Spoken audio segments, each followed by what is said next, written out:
Hello viewers, Pandiya store today episode. இந்த இடத்துல வந்து ரொம்பவே ஹாப்பியாக வந்து போயிடுறாங்க சென்னைக்கே. போயிட்டு எதுவுமே வந்து ரூம் இவ்வளோ பெருசாக இருக்குல்ல மயிலுன்னுவாங்க.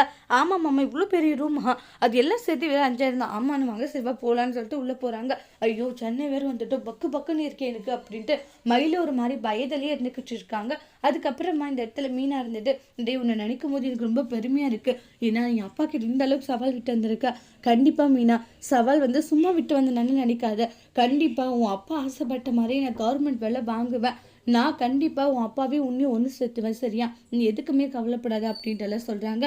கேட்ட உடனே ஜீவா, எனக்கு ரொம்பவே சந்தோஷமாக இருக்குடா. ஏன்னா இந்த அளவுக்கு நீ மேலே காதலாக இருக்க, அதெல்லாம் பார்க்கும்போது ஒரு விதத்தில் எனக்கு சந்தோஷமாக இருக்குது. நான் எப்போவும் மேலே வந்து அன்போட காதலோட தான் இருப்பேன். நீ எதுக்காகவும் ஃபீல் பண்ணது சரியானு வாங்க, எப்போவுமே இருப்பேன்னு ரொம்ப தேங்க்ஸ் தான்ட்டு 2 பேரும் ரொம்ப ஹாப்பியாக இருக்காங்க. அப்புறம் ராஜி பார்த்தீங்கன்னா, ராஜி கற்று பேசிட்டாங்க. எதுக்கு கீழே உட்கார, சும்மா தான் அப்படின்றாங்க. அதுக்கப்புறமா இங்கே பாரு, தேவையானதால என்கிட்ட கீழே வாங்கி தர சரியானு வாங்க. நானே வாங்கிப்பேன், நீயே வாங்கிக்கிறேன், எப்படி காசு அப்படின்னுவாங்க. இல்லை உனக்கு சம்பளம் வந்து பிறகு தான் சொல்கிறா அப்படின்வாங்க. அப்படியா, சரி சரி ஓகே அப்படின்வாங்க. அப்புறம் 2 பேருமே மனசு விட்டு பேசிட்டு, சரி ஓகே நான் வந்து தூங்குறேன் அப்படின்னு சொல்லிட்டு ராஜியும் தூங்க போவாங்க. ராஜி வந்து அந்த டியூஷன் போகிற விஷயத்த சொல்லியிருக்கலாம், சொல்லாத நம்ம மறைச்சிடுமே அப்படின்ற மாதிரி நினைக்கிறாங்க.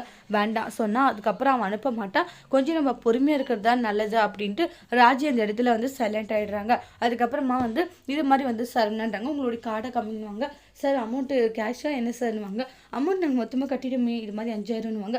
சார் இல்லை சார் 25,000ன்றாங்க. என்னது 25,000 அப்படின்னு ஷாக் ஆகுறாங்க. ஆமாம் சார், அது வந்து அட்வான்ஸ் தான், நீங்கள் கட்ட வேண்டிய பணம் தான் இது.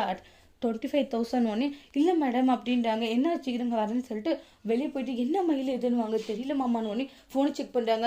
மயில் இது அட்வான்ஸு தான், நீ இதை பார்க்கலையா? இல்லை மாமா பார்க்கல. என்ன மயில் இப்படி பண்ணிட்ட, நான் என்ன மாமா திட்டுறீங்க? நான் திட்டல, சொல்லிட்டு இருக்கேன். நீ பண்ண ஒரு விஷயத்தினால இங்கே எவ்வளோ பெரிய பிரச்சனை நடந்துட்டு இருக்கு, திட்டாதவர் என்ன பண்ணுவாங்க மயிலா அப்படின்ட்டு பயங்கரமாக சண்டை போடுறாங்க. அதுக்கப்புறம் மேடம் இது மாதிரி விட்டால் நான் அந்த அமௌண்ட்டை கொடுக்க முடியாதான்னு வாங்க. சார் அது அமௌண்ட்டெல்லாம் கொடுக்க முடியாது சார்னுவாங்க. அதுக்கப்புறமா சரவணன் என்ன பண்ணுறதுன்னு தெரியுது, வெளியே வந்து ஃபீல் பண்ணிட்டு இருக்காங்க. மயிலோடைய அம்மா கால் பண்ணுறாங்க. அம்மா தான் கால் பண்ணுறாங்க மாமா அப்படின்வாங்க. சரவணன் இருந்துட்டு பேசிங்க நடக்கிறத சொல்லாதுன்னுவாங்க. அப்புறமா பாண்டியன் கால் பண்ணுவாங்க. சொல்லுங்கள் பாட்டி, சென்னை போயிட்டீங்களா? ஆம்பா வந்துட்டோன்றாங்க. எல்லாம் ஓகே தானேன்னுவாங்க. ஆம்பா எல்லாம் ஓகே தான், சரிடா சந்தோஷமாக இருந்துட்டு வாங்க சரியானுவாங்க. சரி பாட்டா அவங்க அப்பா கிட்ட விஷயத்த சொல்லாது, அப்படியே ஃபோன் வச்சுருவாங்க. மயில என்னடி என்னாச்சுன்னு உடனே தனியாக வந்து, அம்மா இங்கே ஒரு பிரச்சனை நடந்து போச்சுமான்ட்டு நடந்த விஷயங்கள் எல்லாம் சொல்கிறாங்க. இதை கேட்ட உடனே என்ன சொல்லிட்டு இருக்கா? ஆமாம் நிறைய விஷயங்கள் நடந்துருச்சு, சரி மாப்பிள்ளை கிட்ட கொடுன்னுவாங்க. மாமா அம்மா பேசுகிறாங்க. மயில் என்ன மயில், நான் தான் சொன்னேன்ல சொல்லாதன்ட்டு, அப்புறம் ஏன் சொன்னேன்னு சொல்லுவாங்க. சொல்லுங்க அத்த மாப்பிள்ளை, அதெல்லாம் பெரிய விஷயமா நீங்கள் எடுத்துக்காதீங்கன்னு நான் ஒரு ஐடியா சொல்கிறேன்னு சொல்லிட்டு சொல்கிறாங்க. மயிலோடைய அம்மாவுடைய பிளான் என்னன்றதை அடுத்தடுத்து வரக்கூடிய பிரமோல வெயிட் பண்ணி பார்க்கலாம். தேங்க்யூ.